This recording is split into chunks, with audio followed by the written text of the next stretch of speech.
शिवसेना युवा नेते भगवानदास केंगार यांचा भाजपवर हल्लाबोल.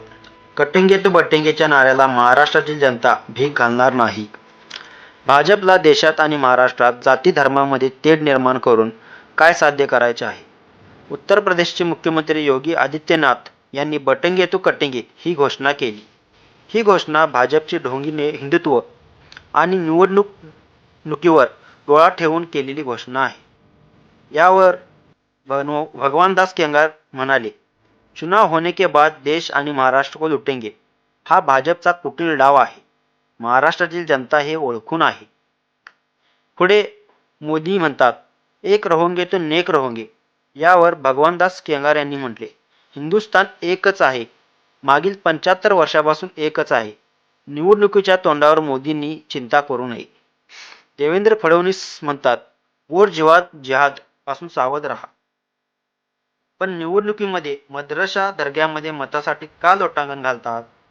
असा प्रश्न भगवानदास केंगार यांचा आहे. त्याच्यावर देवेंद्र फडणवीस का बोलत नाहीत? निवडणूक आली की हिंदू मुस्लिम धर्मवाद प्रांतवाद भाजपला आठवतो. निवडणूक झाली की महाराष्ट्र व देश लुटायला भाजप मोकळीच आहे. सोबतीला आहेत अदानी आणि अंबानी. या दोन चाकावर भाजपचा गाडा चालतोय.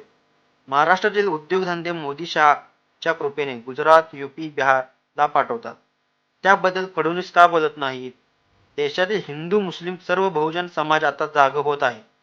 त्यामुळे सर्व बहुजन समाज भाजपच्या या फसव्या घोषणेला आता देश फसणार नाही.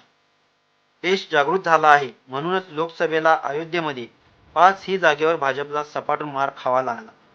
कटेंगे तो बटेंगे हा आमचा नारा नाही. बचेंगे तो और भी लढेंगे हा छत्रपतींच्या मावळ्यांचा नारा आहे.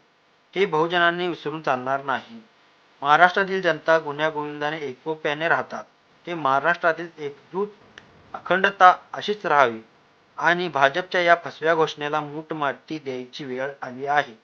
म्हणून बहुजनांनी एकत्र राहून महाराष्ट्राचे माजी मुख्यमंत्री उद्धव ठाकरे, राहुलजी गांधी, शरद पवार साहेब यांच्या संकल्पनेतून निर्माण झालेल्या महाविकास आघाडीसोबत राहून महाविकास आघाडीला सत्तेत बसवू या असे आवाहन शिवसेने नेते तथा सरपंच सेवा संघाचे जिल्हाध्यक्ष भगवानदास केंगार यांचे आवाहन आहे.